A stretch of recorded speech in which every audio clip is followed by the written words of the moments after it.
Issues of the Moment is a current affairs program of Living TV Film Academy here in Aba. And on today's edition of our program, we are continuing with party politics and cross-carpeting in Nigerian politics. We started this discussion last Friday, and I'm sure that today we are going to conclude our discussion on that very important subject. And it is on this very program that we put on the front burner topical national issues that needs everyone's attention. And today I have two gentlemen who are going to talk about party politics and cross-carpeting in Nigerian politics. Sitting on my left is St. Moses Ogbonna. St. Moses Ogbonna is Aba-based legal practitioner. St. Moses, welcome to the program. Thank you very much, and welcome viewers. I also have in our studio this morning a medical doctor. He is Dr. Nwokocha Eze. Dr. Eze is the medical director, Dominion Hospital, located in the Obogi area of Aba. Dr. Eze, welcome to Issues of the Moment. Thank you, Mr. Moderator, and viewers, I greet you all. And this is an audience participating program. We have in our studio students of Living TV Film Academy. They are here with us, and today's program is going to be interactive. At a certain point in time, we are going to give them an opportunity to ask questions and also make contributions regarding the issue we are discussing today. So, St. Moses Ogbonna, let me start with you. You were here last Thursday, and like I said earlier, we discussed this very subject, and you said that what we are having today is like a cash and carry politics. Can you expatiate on that? Yes, I remember when we were discussing this issue last week, we agreed that no candidate is given tickets to run except by the party.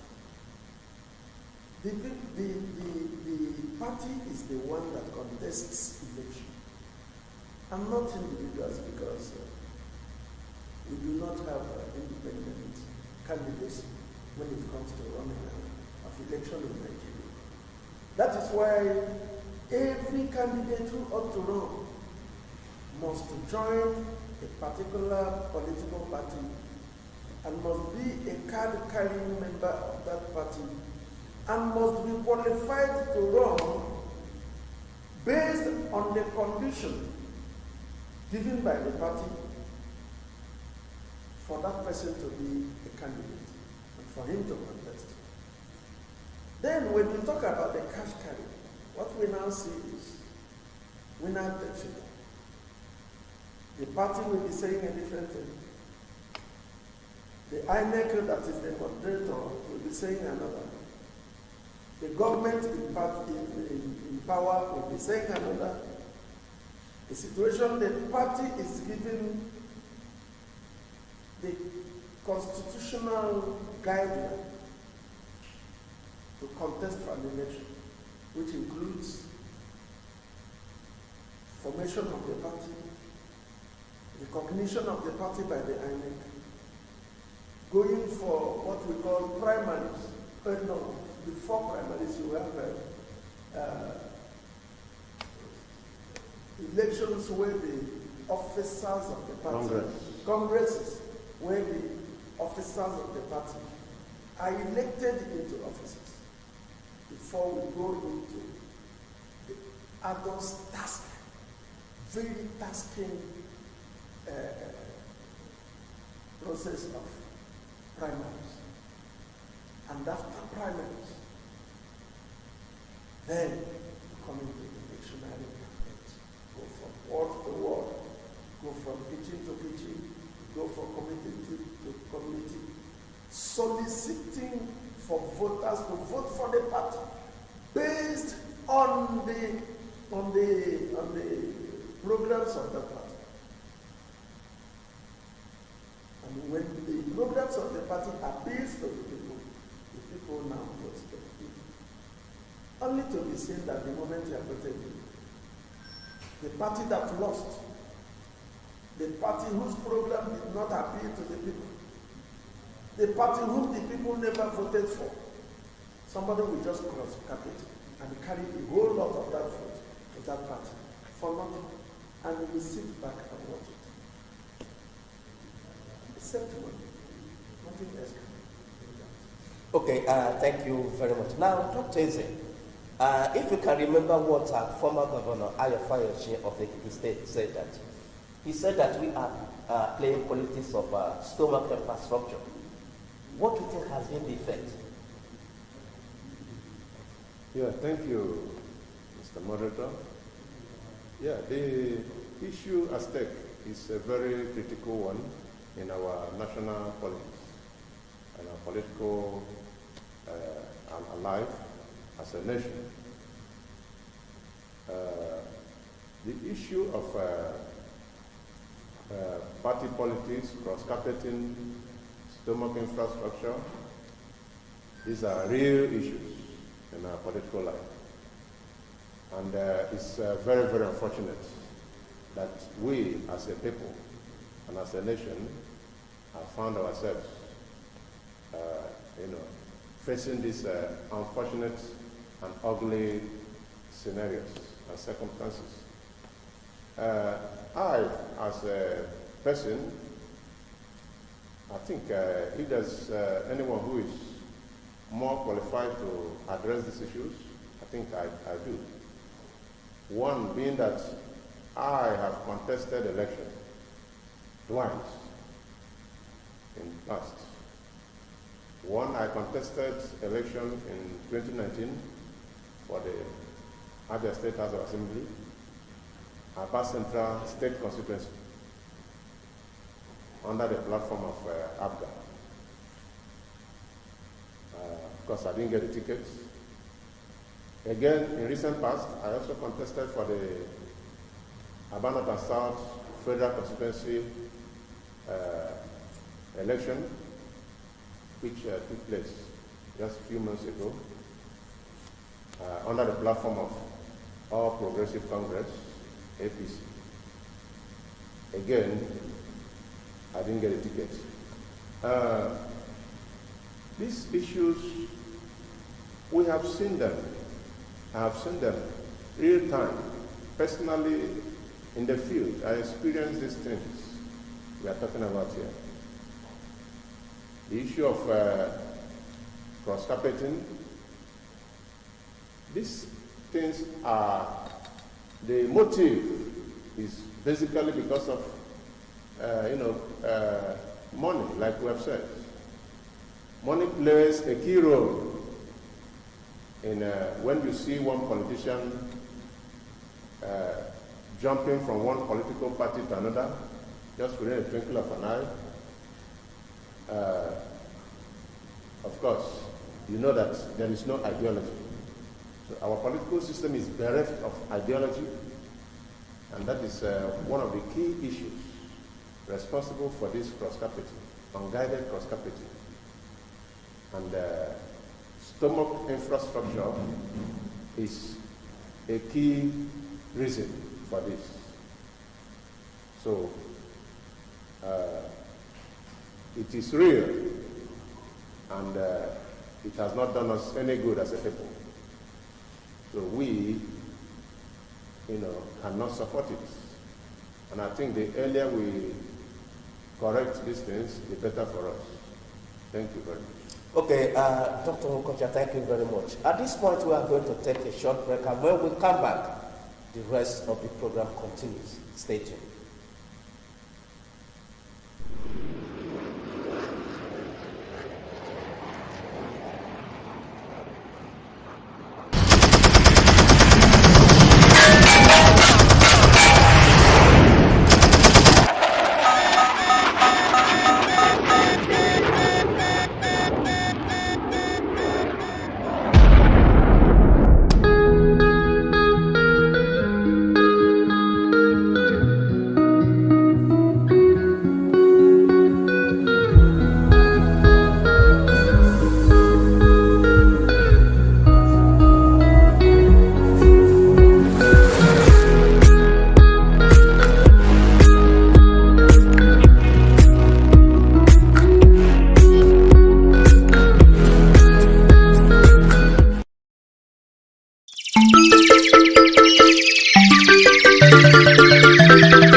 issues of the moment. And on today's edition of the program, we are discussing party politics and cross-carpeting in Nigerian politics.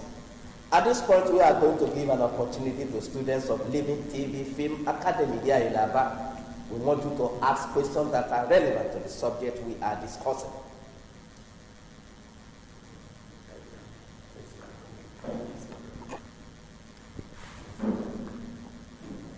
Okay, my name is Shaw Michael. I am a student of Living TV Film Academy from the Department of Film and Multimedia Studies. So my question is this: what requirements in the Constitution is there to checkmate unlawful cross-carpeting? Okay. Is there any requirement or any panel that could be set up in accordance to the Constitution to checkmate this, so that when it happens, we hold these people responsible for not doing their duties to checkmate unlawful cross-carpeting? Okay, thank you very much. So Moses Ogbonna, you are a lawyer, and I would like you to answer that question. What is the position of the Constitution as far as cross-carpeting is concerned? We explained this thing last week. The Constitution made a provision for what will be the penalty or punishment only when members of the National Assembly or House of Assembly cross-carpet. The Constitution was very clear to say, if you cross-carpet from Party A and join Party A and Party B, if it is the State House of the House of Representatives, the Speaker of the House of Representatives ought to declare your seat vacant. And when they declare your seat vacant, it therefore means you cease to be a member of the House of Representatives.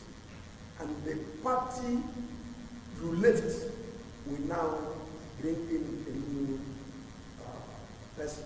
Most likely, the person who was second during the period of primaries. That is not what we see these days. The same goes with the Senate. In spite of the position or provision of the Constitution, we see people cross-carpet, and they are received by the party that he cross-carpets to. And when the party that he has left, the members in that house raises objection and ask the Speaker or the President of the Senate, as it were, to do the needful, to declare that seat vacant, so that another person from the party that won should come in. What happens? Nothing. And the Constitution is very clear that the only reason for one to leave his party into another party and cross-carpet will only be where there is crisis in that party or where there is faction in that party. In that case, you can now say you no longer belong to party A and party B, or you no longer belong to that party because you were not nominated in the primaries by either faction A or faction B. Therefore, the Constitution says you can freely abandon that party and go. But remember, there is a day when there is no crisis, and the party is the body that is voted in, not the individual. That individual is just a placeholder. The party did its campaign. The party jostled from one community to another, from one village to another, from one state to another, from one local government to another, to ensure that their members, the ticket holders, were able to win. Only to be seen that soon after, somebody, for no reason at all, for no reason that is stipulated by the Constitution, you jump over to a party that lost, a party that is clearly seen that was not acceptable by the people. He will not carry the mandate. Another question we are asking, the Constitution is silent on government. The Constitution is also silent on president. That is why we now see a governor who won an election under Party A, whom the party guided and assisted as their own candidate, as their own representative, as one to carry out their ideologies, now abandons the party list and they join another party. The question is, we have a governor, we have a deputy.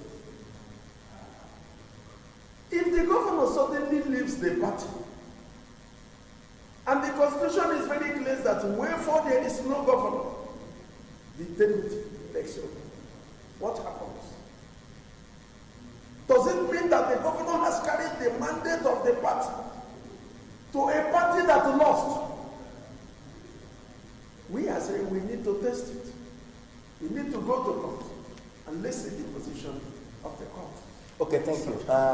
Dr. Eze, Sir Moses Ogbonna, who is a lawyer, said that our constitution, that's the 1999 constitution as amended, took care of defecting from one party to another, especially on the part of federal and state lawmakers.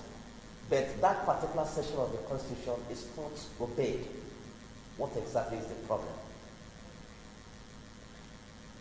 Well, my brother, it's a very complex issue. You know, we live in a more or less a lawless nation. Our nation is more of a lawless nation. We have laws which are not obeyed. The laws are there. Our constitution is very, very comprehensive. It covers every area and facet of human existence. But the issue has always been to enforce the laws. We have not been able to, or we have not gotten to that stage where our laws are enforced, irrespective of who is involved. In fact, it's more or less a selective application. Our laws are applied selectively based on who is involved. So that is a very bad thing because our institutions are weak, including our judiciary, very weak. We have weak institutions. Our legislature is weak, our judiciary is weak. It's only our executive arm of government that is very powerful and controls every other thing, including our judiciary, our legislatures. So that is why these laws are not obeyed, because they are only obeyed when it only tilts towards wherever our executive arm wants it to tilt towards. That is what we have seen so far. So when somebody, even though our constitution provided for that, took care of this on cross-carpeting, unguided cross-carpeting from one political party to another, that we are yet to see, even though we have had 1,001 cross-carpeting in this nation, but we have not seen even a single instance where this law was applied. Because of that singular reason, which I've already stated. Yes. The overbearing influence of the executive arm of government, that is responsible for that. Okay, thank you. At this point, we're also going to take another question from the audience. And before you ask your question, let us know your name and your department.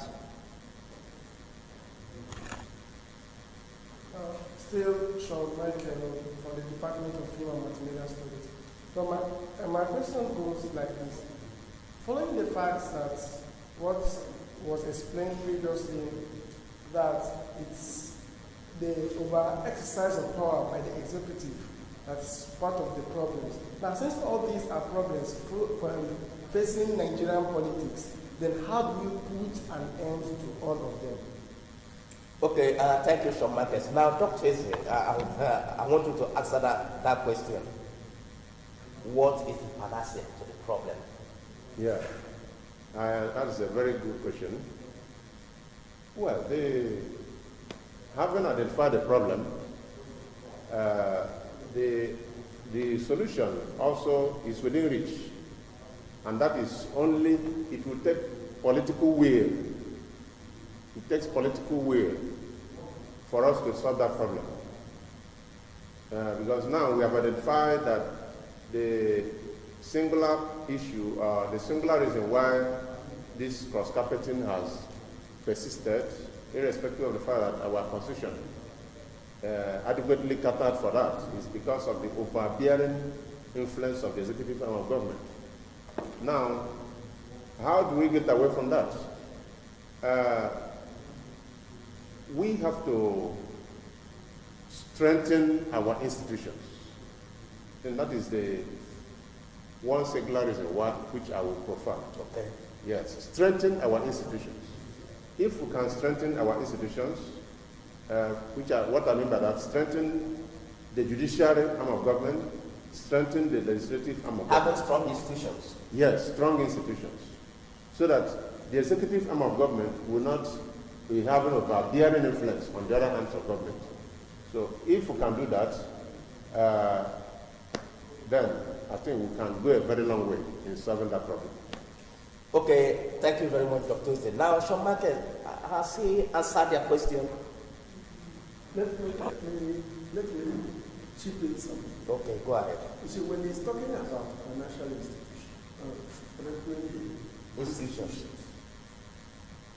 that is the reason why the Constitution has separation of powers.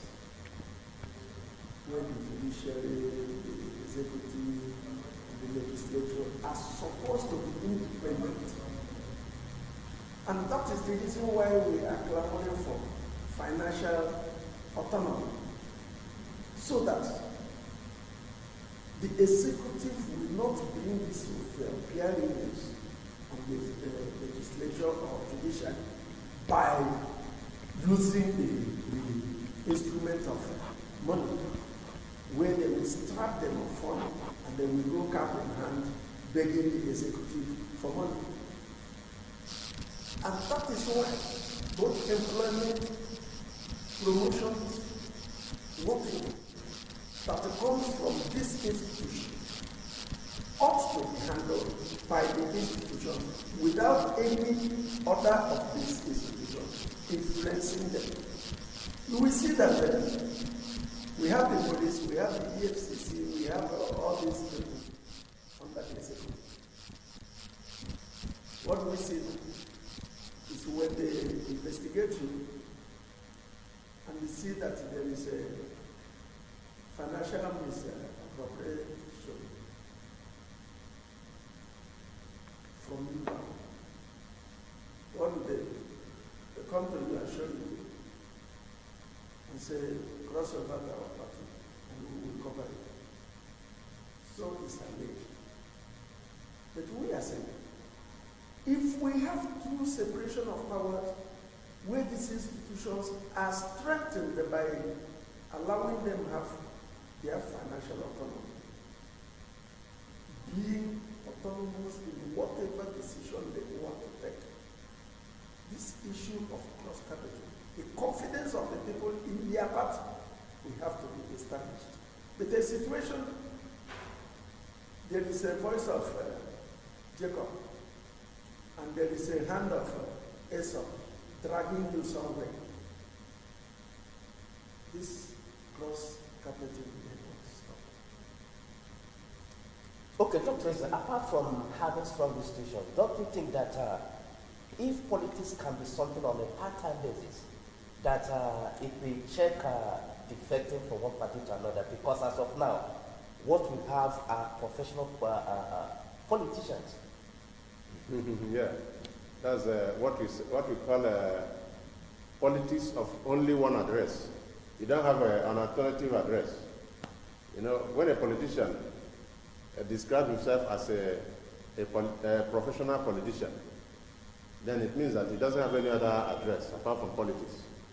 And that is very bad. I agree with you, actually, that because we have people whose whole existence and life depend on politics, they don't have any other means of livelihood. And of course, that is why people play the politics of do or die politics.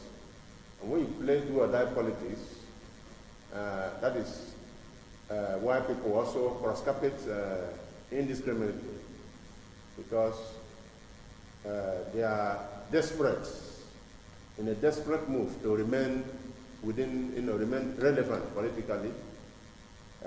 You have to cross-carpet. But we know that our hope is not lost, because we also know some people who have remained in opposition party for very long time until their party won election. So, and I think people are beginning to buy into that ideology too. So even though majority are still in the other side of those who cross-carpet haphazardly, but there are those of us also who believe in ideology, political ideology of a political party, and therefore are guided by such ideology, and therefore don't cross-carpet anyhow. So I agree that cross-carpeting, sorry, what? Yes, you were saying that people should have alternative means of livelihood. Livelihood, yes. Having a second address. Yes. Having another means of livelihood will minimize this phenomenon of cross-carpeting. Okay, thank you. Let us take another question from the audience.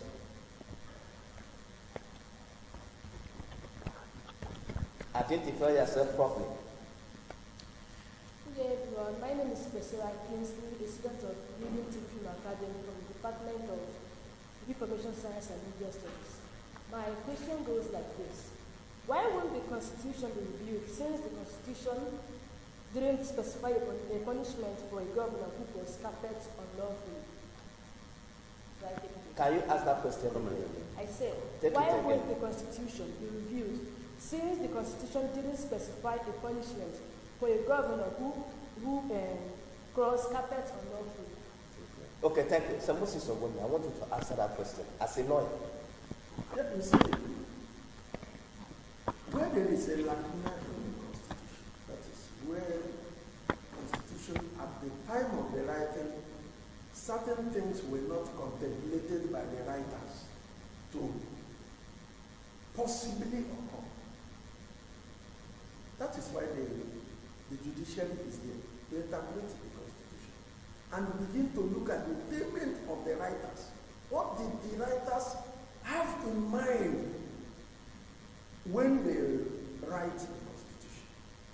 For instance, the writers of the Constitution have in mind that it is not good for one to cross-carpet from his party that nominated him, that suffered, toiled, spent a lot of money. They used to say as expensive as election. For you to win, then if you cross-carpet, the Constitution says, declare his seat vacant. What was their intention? What do they have in mind? What is the evil they want to avoid? If that evil is carried on to the governorship position,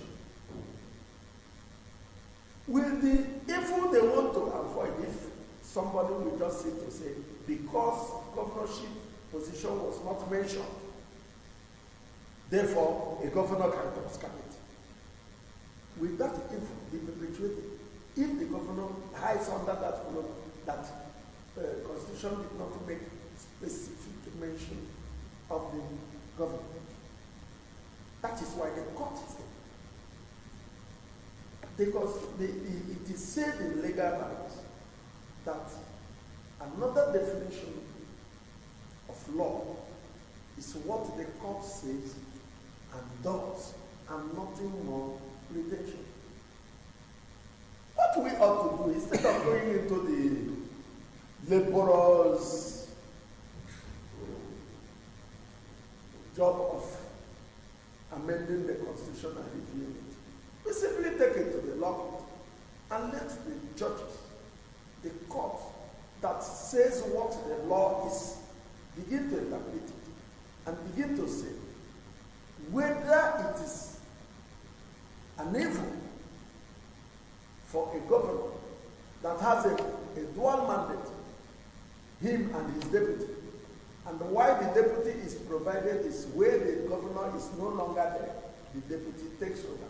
If he abandons the party midstream, that's the constitution keeps silent, that the deputy must follow him. If the deputy says, I will not follow and remain, who now becomes the governor of the party? Is it the one that left or the deputy that remained? We need to test it at the law court. Okay, thank you. We're about to end today's edition of the program, but before we draw the curtain, Dr. Eze, let me ask you this question, and I want you to be brief. Many governors are jumping from PDP to APC, and there is every indication that more governors will still move over to APC. Are you not worried that we may end up having a one-party state in Nigeria? I want you to be brief. Yeah, thank you, moderator. Actually, it's a worrisome development, a situation whereby a sitting governor elected on a platform of a political party leaves that platform and he comes to another party where he feels maybe because of one thing or the other, one interest or the other, is it's a worrisome development in our political life. Many times, this level of cross-carpeting is influenced by some reasons ranging from maybe what the governor have done, which he feels that the presidency, in fact, it still boils down to what we said earlier, the overbearing influence of the executive arm of government.